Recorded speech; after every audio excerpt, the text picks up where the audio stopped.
Būk pasveikintas teniso mylėtojau, Balžeko teniso akademija tęsia tinklalaidžių ciklą su savo sportininkais, treneriais ir šiandien šalia manęs dvi seseris, viena jau debiutavusi moterų tenise, kita dar laukia tokios galimybės, Greta ir Liepa Klimavičiūtės. Labadiena. Sveiki. Sveiki. Kaip jaučiatės, mergaitės?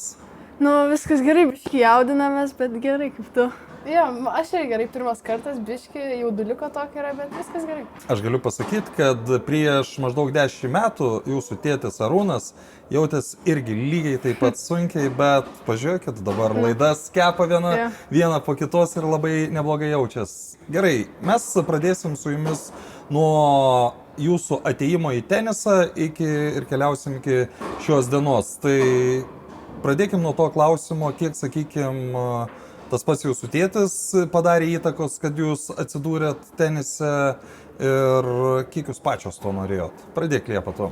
Tai, aš dar buvau labai maža, mes gyvenom Panevėžy, jinai buvo vyresnė, tai jinai pradėjo kaip ir tą teniso kelią ir aš tam man buvo mažai metų ir tada mes persikrūstėm į Vilnių ir jinai kažkaip mes susiradom tą Balžeko akademiją ir jinai pradėjo lankyti ir kažkaip, man irgi patiko, reikėjo sekti pėdom. Lygiuotis, ne? Ja. Tai man dar buvo gal labai mažai 4-5 metai ir kažkaip taip patiko visai nuo pat pradžių dienų, tai nežinau. Kaip tu, Greta? O aš atsimenu, pirmą treniruotę nuėjau Panevėžy, kažkaip ir tėtis ir mama labai norėjo, kad aš žaisčiau tenisą, nors aš labai norėjau futbolą. Tai nuvedė kažkaip Panevėžy pirmą treniruotę. Teisingai pasirinkai. Nuvedė į pirmą treniruotę Panevėžy.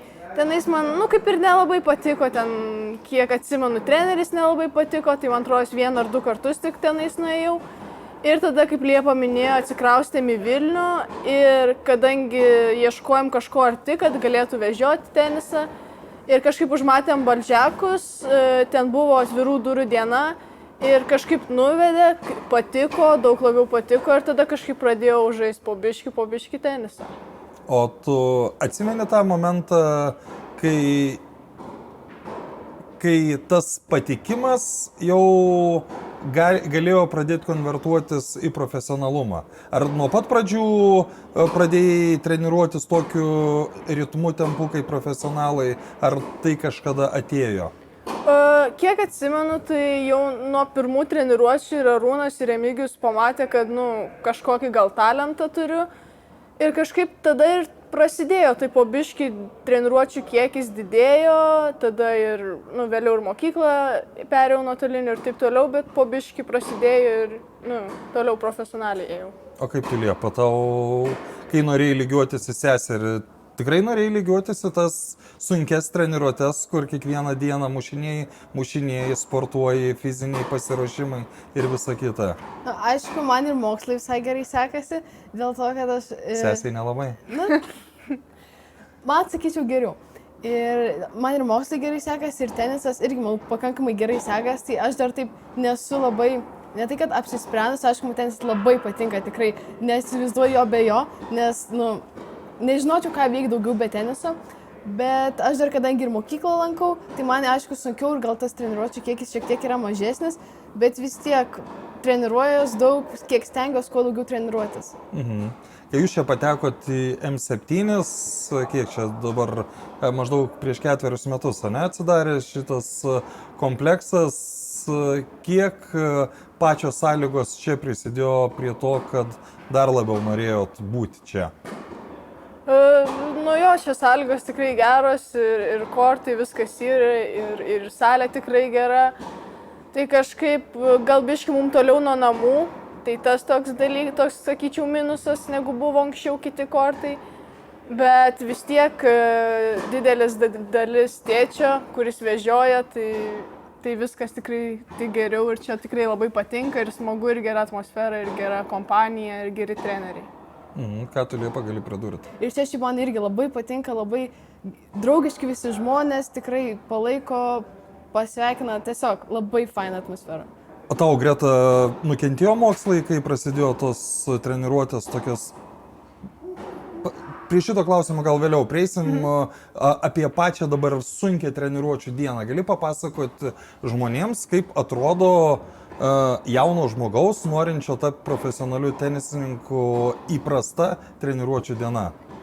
Tai turiu labai gerą pavyzdį, kaip tik buvo dar šitos pirmos savaitės dienos, pirmadienį, antradienį, tai kažkur kėliausi apie 8, buvo treniruotė nuo 9 čianais, tai tada pasitreniruojam 2 valandas, aišku, dar prieš treniruotę ir apšilimas pusvalandį ir visi kiti, kad pasirengčiau treniruotį. Kažkur trūko treniruotė iki 11, tada ir pietų pertrauka, ir biški prie mokslų reikia prisėsti, tai iki 1 turėjau tokią pertrauką. Ir tada nuo 1 iki 3 turėjau vėl antrą teniso treniruotę. Antra teniso jau treniruotė dažniausiai būna taškų treniruotė ir po treniruotės tai fizinis salėje su treneriu, tai čia tokia kaip tipinė diena, sakyčiau. Būna kada užknisa?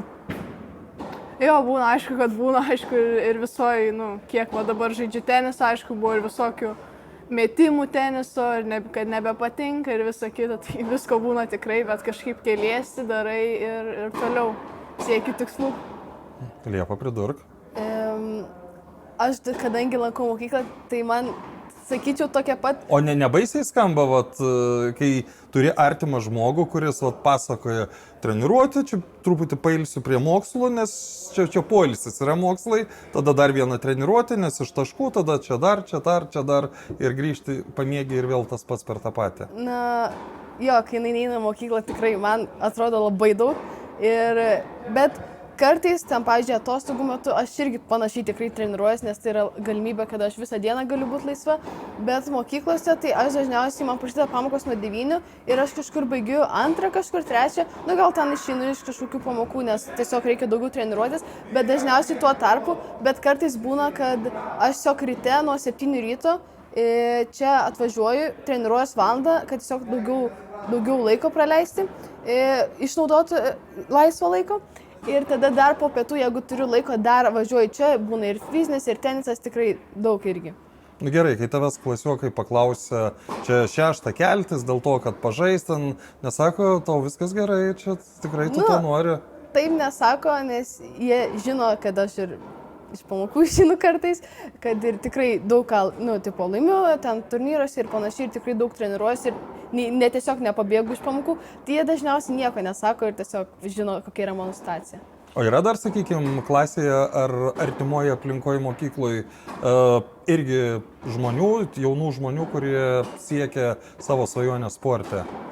Dabar tai pagalvosiu, pavyzdžiui, mano draugas yra jos, aišku, daug treniruojasi irgi, bet nėra, kad ten, pavyzdžiui, jų tas sportas toks susijęs su ateitimi, nes tikrai... Kokią sporto šaką? Pavyzdžiui, mano draugas dabar tinklinį žaidžia, bet jos irgi, nėra, kad labai profesionaliai, aišku, ten treniruojas gal po 2 valandas, bet ir tai ne kiekvieną dieną po pamokų, nes ir skiria daug laiko mokslams ir sportui tiesiog taip, pamiršau šitą žodį, taip, tam žodį, sportui ir mokslam. Ok. Aikštė yra viena, kita yra fizinis atletinis parengtumas, kuris labai dideliai daliai sportininkų, net jau ir suaugusių, yra pats neįdomiausias dalykas. Kaip jums tas rytis? Aš suprantu, kad jūs negalite ant tėčio dabar varyti, kad jis čia nesąmonių prisigalvojo, bet vis tiek. Kai jaunesnė buvau, tai visada, aišku, tas būdavo fizinis, ir vėl tai fizinis. Mes vėl gal greta pavyzdžiais kalbėkim, ką reiškia pats sunkiausias laikas, kada reikia pasiruošti fiziškai sezonui. Kaip supras pats sunkiausias? Vis tiek, nebūna, kad visus metus vienodai sunkiai dirbat, ar vienodai? Aišku, visokių būna ir tų treniruočių, kaip ir dabar buvo ir gruodį, toks kaip ir prieš sezoną. Aš tą turiu. Jo, tai būdavo daugiau ir kaip footworko ir tų kojų darbo, tada ir salėje visokie traumų prevenciniai ir taip toliau. Bet šiaip tenise nėra tokių sezonais atskirtų tų, todėl visada fizinis išlieka labai panašus, aišku, dar žiūri ir su turnyrais ateinančiais ir taip toliau. Tai irgi visus grafikus irgi reguliuoja, bet šiaip pagrindė fizinis panašus būna, kartais daugiau, kai reikia pasiruošti kažkokiem turnyram, o kartais mažiau. Kas tau sunkiausia, neįdomiausia ir kas labiausiai patinka? Sakyčiau, neįdomiausia tai tie visi ištvermės, footwork ir taip toliau, o įdomiausia tai kačioti visus. Patinka? Jo, labai patinka, tai tas tikrai įdomiausia ir kartais ir trenerių prašau, kad tokių treniruočių būtų. Ir čia kur su svoriais, jo, ar ne? kur su svoriais, jo. Tai tokių būna ir tos tikrai mano mėgstamiausios. Tai kiek jau išspaudė? Nu, paskutinį kartą 50 spaudžiau. Ok. Liepa? Nu, man dar, sakyčiau, kad nėra labai tas fizinis tokia laimė didelė atneša, kaip, na, aišku, gal su amžiumi jinai, Nepasikeis. nežinau, žodžiu, žiūrėsiu. Čia žinai kaip yra? Čia yra tai, kas reikia, bet nebūtinai patinka. Jo, tai man ir kaip greitai panašiai man labai nepatinka sprintai ant staklių. Nu, tiesiog man nemėgstamiausias turbūt pratimas, arba šiaip irgi koks footworkas, kojų darbas, nu, tikrai nepatinka. Bet jo, man labai panašiai kaip sesė irgi spausti visokius ten, žodžiu, spausti, nu, suprantat. Suprantu.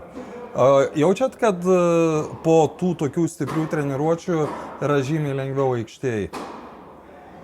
Jo, aš manau, aišku, gal ne po vienos ar ne po 2 treniruočių, bet po daugiau ir jaučiasi, kad gal ten pagreitėja ar servas tas pats stipresnis tampa, tai man tai pasijaučia po ilgesnio laiko, nu, tokio sunkaus darbo. Einam dabar chronologiškai per jūsų karjerą, tą dar neilgą karjerą, bet nepatiko Panevėžy, atvažiavai į Vilnių, pradėjo patikti. Kas toliau? Tai kai pradėjo patikti ir kaip minėjau, Remigijus ir Arūnas pamatė tą tokį kaip ir, nu, sakyčiau, talentą, kurį gavau iš tėvų. Tai tada pradėjau po biškį daugiau treniruotis, įtraukiau ir fizinį parengimą, ir prieš pamokos, po pamokų treniruotės. Tai truko kažkur iki 6 klasės. Tada ties 7 klasė nusprendėm, kad reikia pereiti nuotoliniu, kad galėčiau ir daugiau treniruotis, ir į turnyrus važinėti ir taip toliau.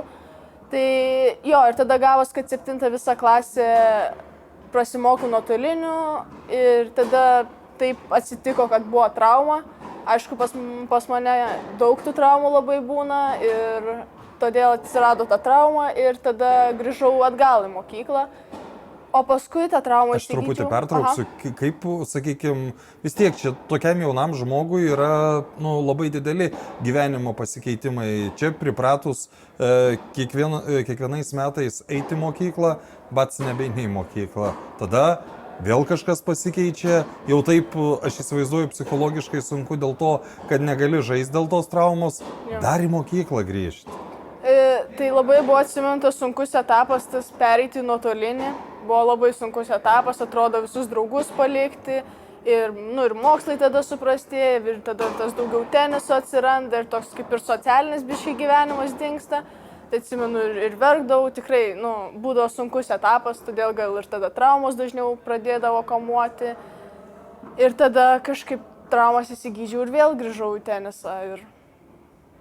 Gerai, o būtent tas grįžimas į mokyklą labai sunkus buvo? Nu vis tiek tas nuotolinis mokslas ir tikras mokslas, nu, jie vis tiek nėra tas pats, ne? Jo, tai atsimenu, tikrai buvo labai sunkus, tekdavo ir po pamokų pasilikti, kad daugiau viską prisiminti, nes tikrai 7 klasėje labai nukentėjo mokslas, nes vis tiek nuotoliniu labai skirtingai negu eiti į mokyklą. Tai labai ir suprastėjo mokslas, todėl reikėjo daug daugiau praleisti prie pamokų jau grįžus į mokyklą. Aišku, kadangi tėtis profesionalus sportininkas buvęs, jis puikiai žino, kad derinti mokslą ir profesionalų sportą nėra lengva, bet gaudavai velnių, kad va čia pažymiai šiek tiek per prasti? Dažniausiai dėl pažymių iš mamos gaudavau, o dėl sporto iš tėčio. Okay. Tai pasiskirstė jo. Liepa, tu papasako, kaip tu atsimeni savo kilimą savo karjeroje nuo to momento, kai norėjai lygiuotis į sesę ir pradėjai pati žaisti. Tai aš pradėjau gal kažkur 4-5 metų ir tuo tarpu tiesiog žaisdavau laisvalaikį, nes tiesiog sesė žiūrėdavau, kaip žaidžia ir aš irgi norėdavau. Ir po to taip eidama vis po biškai daugiau pradėdavau treniruotis, aišku, labai trukdė mokykla, nes aišku, aš baigdavau gan anksti, bet vis tiek reikia kuo daugiau treniruotis Ir va, praeitais metais, šiais metais yra, manau, tie metai, kada turiu daugiausiai treniruotis. Ir aš, kadangi man dar reikia su mokykla labai derintis, tai aš labai stengiuosi kuo daugiau treniruotis. Ir aišku, ir va, kaip sakiau, rytais, ir tik randu laisvą laiką treniruotis, iškart einu į teniso kortą treniruojas. Pastebėjai tokį laiką, kada pradėjo gerėti ne tik žaidimas, bet ir rezultatai turnyruose? Juk nebuvo iškart turbūt, kad nuvažiavai į pirmus turnyrus ir vien tik pergalės. Na, aš manau, logiška, kuo daugiau treniruojas, tuo daugiau ir pergalių ateina. Absoliučiai. Ir tiesiog, jo, tai kuo daugiau treniruojas, aš tiesiog pati matau, kuo daugiau aš treniruojas, tuo mano žaidimas gerėja, aš daugiau galiu taškų laimėti ir panašiai viskų turnyrų daugiau dalyvauti. O kada tu, Greta, pamatai, kad daugėja tų pergalių? Nu, pas mane tai būdavo trauma, grįžtu, daug ir psichologija susidėdavo. Tai jo, kaip ir Liepa sakė, kai tenka daugiau pasitreniruoti, tada ir atrodo ir varžybose jau visai gerai ir pradedi žaisti. Tai bet dar tokio, kur tikrai gerą rezultatą parodyčiau, dar nebuvo, tai tikiuosi šiais ar kitais metais bus. Tai, bet jo, reikia treniruotis ir psichologiškai tvarkytis ir visa kita. O ką tu turi omeny tvarkytis psichologiškai? Nesi tvirta? Nu, psichologiškai tai tikrai nesu tvirta. O kodėl? Jeigu dažniausiai yra taip, kad lengva, ne tai, kad lengva, bet lengviau tvarkyti problemą, kai žinai jos priežastį. Va, tu pati įvardinai, kad žinai tą priežastį. Kaip manai, kodėl nepavyksta? Dabar daug geriau pavyksta tvarkytis ir pamačiau ir šį mėnesį turnyruose, kad daug geriau jau pradedu tvarkytis. Pradedu per mačus daugiau galvoti apie savo psichologinę, kad reikia ramiai, kvėpavimai ir taip toliau. O anksčiau gal to nebūdavo, nes, sakau, būdavo visokių ir dienų, ir tų prastesnių, ir gerų, ir būdavo, kur tenisas nepatikdavo, tai atrodo dar toksai nervas ima ir taip toliau, bet dabar, manau, gerėja situacija. Bet čia nėra taip, kad ateini jau į mačą visą susikauščius ir nežinai, kaip bus. Ar būtent taip yra? Ar po kažkokio nesėkmingo epizodo? Kaip tas psichologinis aspektas turėtų būti gerinamas ir kodėl jis yra blogas? Aš vėl prie to paties grįžtu. Tai anksčiau tikrai būdavo daug, aš jau nuo pat pradžių mačo jau pradėdavau nervuotis, stresuoti, tik kažkas nepavyksta, iškart stresuoju, o dabar nežinau, dabar tiesiog pradedu suprasti, kad nėra ko, sakykim taip, kad aišku, man turi rūpėti, kaip ten suždžiu, kaip sumušiu ir taip toliau, bet turi būti tas toks balansas tarp nervų ir tiesiog tokios ramybės. Sakyčiau, kad reikėjo tiesiog išlaukti savo amžiaus, bet Liepa tai ramesnė yra, ne? Taip, aš sakyčiau, visiškai esu skirtinga. Priešingybė, ne? Taip, man, aš per mačus rami, nei ten trankų raketę, nei ten labai jaudinuos. Aišku, visiems yra tas jaudulys prieš mačą, ypač kai aš daugiau ilgesnį laiką nežaidžiu turnyrų, tai iškart man tas jaudulys pasijaučia, bet tiesiog aš kažkaip susitaikau, kad tas pralaimėtas mačas nėra pasaulio pabaiga ir tiesiog nereikia dėl jo taip jaudintis, kaip kažkas gal galvoja. O tau, Greta, būdavo pasaulio pabaiga? Jo, man tai pasaulio pabaiga pralašiu. Net ne mačo, kokį jau tašką ir geimą, tai jau pasaulio pabaiga krentu ant žemės, nervuojas, kaip čia tai pralašiu ir nuo to ir atėjo trauma, sakykime. Bet juk, sakykime, treniruotės metu irgi būna pralaimėtų tų ir pačių paprasčiausių taškų, ar ir treniruotės metu tas pats būdavo? Dažnai būdavo ir treniruotės metu, bet vis tiek treniruotės ir varžybos yra du skirtingi visiškai dalykai. Absoliučiai. Tai per treniruotės irgi būdavo, bet gal ne tiek daug, o tada į varžybas išvažiuoji ir vėl labai nervas ima ir raketės trankyti ir taip toliau. Tai kažkaip, du skirtingi dalykai treniruotės. Trankamos raketės šiaip kainuoja labai nemažai pinigų, aš pastebėsiu, ypač jau suaugusių sporte. Tu, Greta, jau ne tai, kad artėjai, tu jau turėjai galimybę save išbandyti, ar ne, suaugusių tenise. Kaip atrodė, sakykime, tavo rytas, kai žinai, kad čia tu žengi naują etapą? Kažkaip tas rytas nelabai buvo skirtingas. Čia Egipte buvo, ar ne? Jo. Aha. Nelabai buvo kažkoks skirtingas nuo kitų turnyrų, sakykime. Taip, žinojau, kad čia moterų turnyras bus sunkesni varžovai. kiekviena moteris nori laimėti ir taip toliau, tai žinojau ir iš anksto jau, sakykime, pasiruošdavau, kad bus sunku, kad, sakykime, dabar kažko daug nelaimėsiu, bet tiesiog reikia treniruotis ir toliau dalyvauti daug turnyrų ir žengti tą žingsnį. Tai kaip ta pirma tavo dvikova, pirma akistata, kaip tu jį laimėta ar pralaimėta buvo? Šiaip mano pirma moterų varžybose ta akistata, tai buvo, kai man buvo 15 metų. Okay. Jo, tai buvo Turkijoje, bet dabar neprisimenu. Man atrodo, laimėjau tą patį pirmą mačą. O po to buvo pauzė, ar ne? Jo, buvo pauzė, tenais aš buvau tada toj Turkijoj 3 savaitės, tai paskutinį mačą surakino nugarą. Tai tada kaip ir tie visi metai tokie ir atkrito, nes reikėjo ir nugarą gydytis ir taip toliau. Nu, bet dabar spalį kažkaip vėl grįžau į tą moterų turnyrus ir vėl žaidžiu ir dalyvauju. Nu tai kaip tu vertini nebūtinai galutinį rezultatą, bet jau savo žaidimą lyginant su tom moteriam, kurios turbūt jau turi savo tos WTA reitingus? Jo, tai su kiekvienu turnyru tikrai geriau ir mano žaidimas ir taip toliau, bet tikrai dar yra labai kur tobulėti ir žiūrinti kitas moteris, kurios, kaip ir sakė, turi tos WTA taškus, tai yra ir į ką lygiuotis. Tai jo, kaip sakiau, tiesiog reikia daug turnyrų žaisti ir daug treniruotis. Gerai, o kas tavo nuomonė yra tas dalykas, ko labiausiai trūksta šiandien? Kur daugiausiai reiktų pridėti? Sakyčiau patirties turnyrų, nes, kaip ir minėjau, daug traumų buvo per visą tą teniso žaidimą, tai labai teko mažai turnyrų dalyvauti, tai sakyčiau, kuo daugiau turnyrų ir daugiau patirties dabar daugiausiai trūksta. O kaip tu Liepa, atrodo, juk su sese gyvenat ir sako, aš jau važiuoju į moterų turnyrą, nebe mergaičių, ir tu supranti, kad tas gyvenimas labai greit eina ir pagalvoji apie tai, kad neužkalnų ta diena, kai ir tau teks priimti tokią dalę. Pagalvoju, bet aš kažkaip jaunesnė, tai manau, su laiku tas ateis, bet tikrai kažkaip ruošiuosi tais visais jaunimu ir panašiai. Tiesiog kažkaip, aš kadangi esu visai rami, tai man kažkaip nėra labai tokia, kad wow, ten, o ne su moterim žaisti. Tiesiog aš kažkaip priimu tai kaip paprastą turnyrą. O yra dalykų, dėl ko tu jaudinės gyvenime? Yra turbūt, yra. Aišku, mokslai, visi mokslai, man labai mokslai svarbu dabar yra, nes aš su tokia reiks ir gimnazijas ir panašiai. Tenisas irgi jaudinos prieš varžybas visą laiką.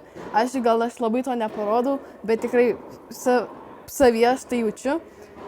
Taip, yra, aišku, visi jaudinas ir turbūt nežinau, kas gali nesijaudinti dėl nieko. Gerai, o dabar pereikim į kitą pusę. Jaudulys yra prieš, o po pergalių moki pasidžiaugti jomis? Ar irgi tai priimi kaip natūralų dalyką? Sakyčiau, kad priimu kaip natūralų dalyką, gal po kažkokių sunkesnių, gal biškai ten daugiau pasidžiaugiu ir panašiai, bet tiesiog man pergalės, aišku, aš nedalyvauju ten kažkokiose didžiojo kirčio turnyruose, kur ten labai kažkas nulemtų man, bet tiesiog paprastai turnyrą aš priimu ramiai. Hipotetiškai, jeigu dabar gauni kvietimą į, nežinau, savo amžiaus didžiojo kirčio turnyrą, ar ne, tarkim, iki 14 metų, ar nežinau, mes hipotetinę prielaidą darom. Irgi ramiai miegotum, kur susirinktų geriausios tavo amžiaus pasaulyje tenisininkės. Aš sakyčiau, kad aš labai džiaugsiuosi, kad tas mano visas darbas atsiperka kažkada, nes vis tiek, jeigu čia yra koks tikrai geriausias turnyras mano amžiaus, tikrai kas nesidžiaugsiu, manau, tai jo, džiaugsiuosi, aišku, bet nežinau, rami aš esu, tai kažkaip džiaugčiaus, bet per didelės laimės gal neišreikščiau. Iki tol, kol nebūtų pergalių, ar ne? Taip. Gerai, Greta, tu jaudinės, bet kaip tu sugebi konvertuoti tą jaudulį į pergalės džiaugsmą, kai yra tos pergalės? Tai jo, kaip ir sakė, prieš tas varžybas tas didesnis jaudulys ir taip toliau.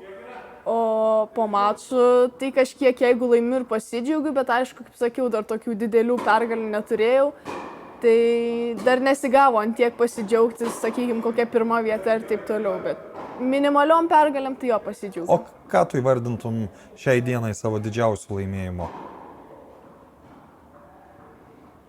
Tu Liepa irgi pagalvok. Turnyruose tokio didžiausio laimėjimo, sakykime, neturiu, bet manau didžiausias laimėjimas, kad galiu važiuoti į Egiptą, dalyvauti moterų turnyruose, kad ir tėvai, ir treneriai suteikė tiesiog tokią galimybę.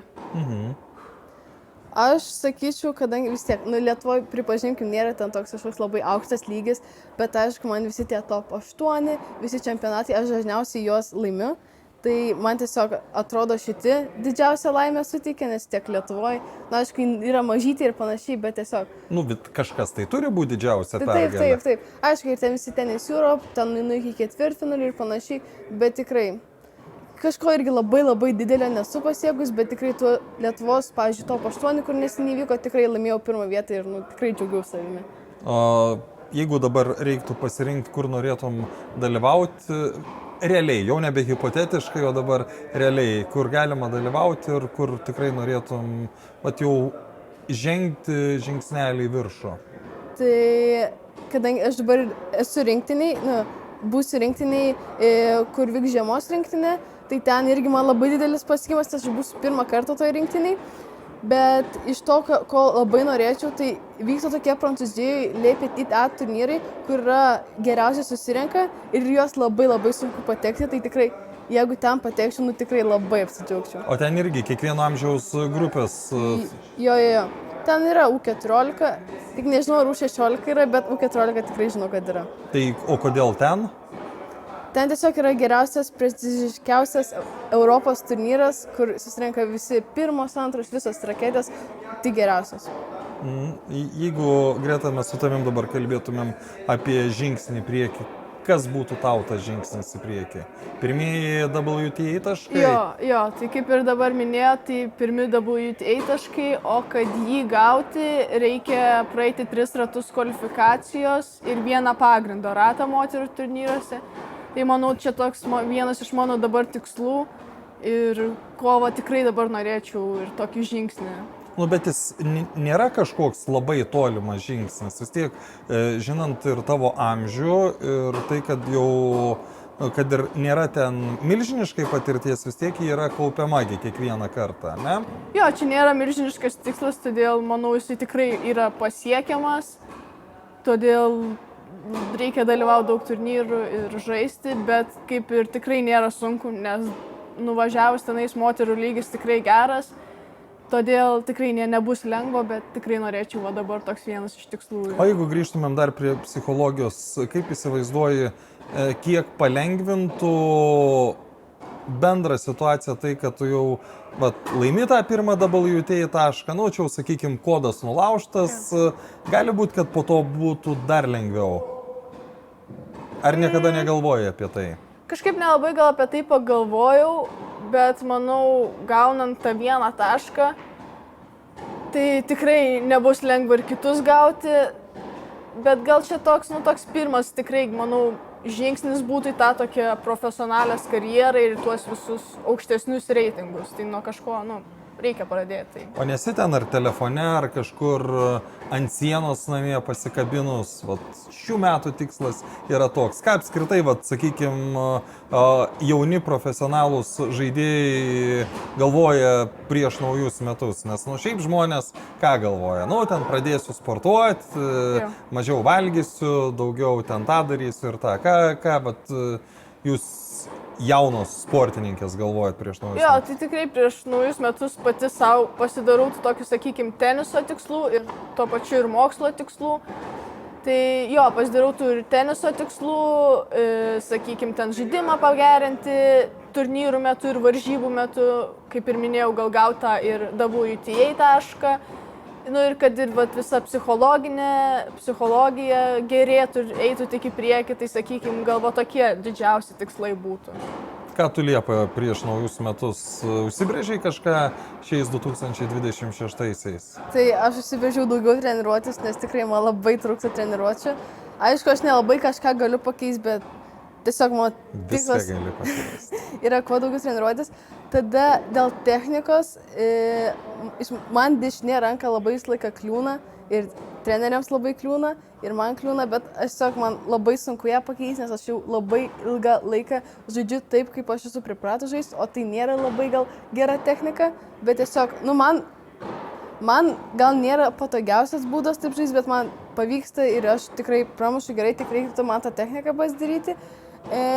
Ir tada dėl turnyrų, tai aš labai norėčiau, kai Tennis Europe laimėti. Man aišku, dabar jau 14, aš jau nebegaliu žaisti 14 metų, bet man visą laiką būna kokį Tennis Europe turnyrą laimėti, dabar yra U16. Tai tikrai vienas iš didžiausių mano turnyrų tikslų yra Tennis Europe laimėti. Bet aš teisus buvau sakydamas, kad sportininkai, jauni sportininkai prieš naujus metus galvoja būtent apie sportinius dalykus, ką nuveikti, o nežinau, ten gyvenime nusipirkti kačiuką ten ar dar kažką. Sakyčiau taip, nes tenisas tikrai labai didelę dalį mano gyvenimo, tai aš tiesiog galvoju tai, kas man yra svarbu ir gali atnešti geresnį kelią ateityje. Gerai.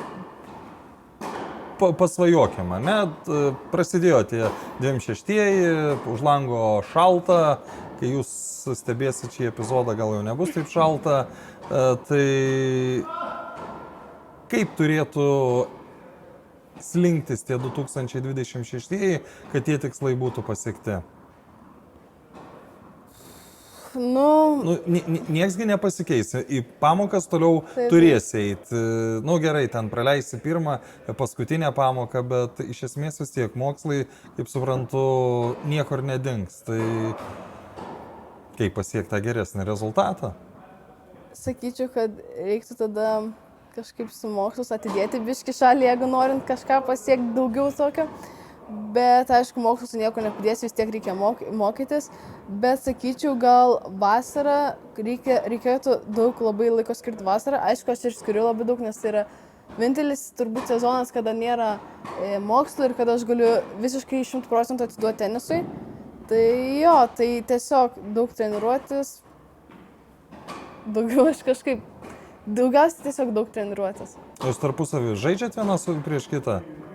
Žaidžiam. Turi šansų? Aš dar esu jaunesnė, tai biškį. Ne, tai mes šitą žinom, bet tai...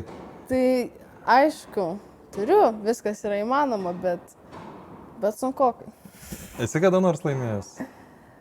Gal kokį kartelį, kai jai labai nesisekė ir esu, bet daugiausiai turbūt jos laimėjimai. Labai tada nervinais, kai pralošiai? Kažkaip neprisimenu to pralošimo labai.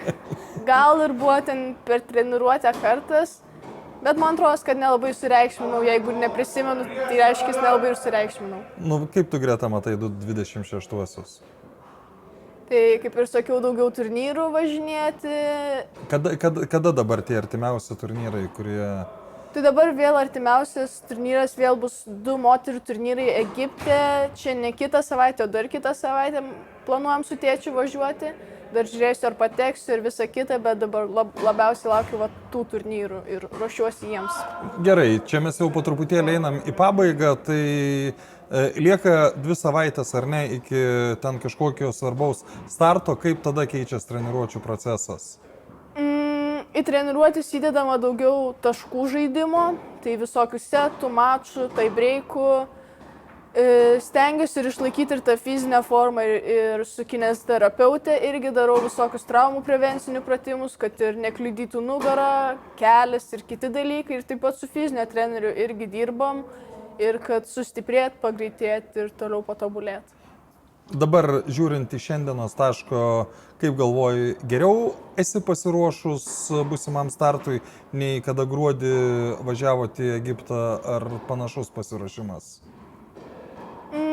Treniruočių pasiruošimas tai panašus, bet manau, kad po biškį geriau ir žaidžiu, ir psichologiškai tvarkausi, ir tuos mačus tiesiog jau pradedu geriau žaisti, su mažiau gal baimės, nes su patirtim viskas tiesiog ateina, manau. Tai todėl, manau, viskas tik geriau eina kol kas dabar. Be jūsų 2 Baldžiako teniso akademiją lanko ir jūsų jaunesnioji sesuo, ar ne? Ir kai jūs ją matot, kiek jai dabar metų? 8. 8 ir kai jūs save prisimenat to amžiaus, tai jos lygis lyginant su jumis koks? Aš nelabai gal prisimenu, kaip aš žaidžiau 8 metų, bet pažiūrint ją, aš manau, kad jinai 8 metų tikrai labai gerai žaidžia. Tikrai muša kamuolį labai stipriai, man net kas keista yra.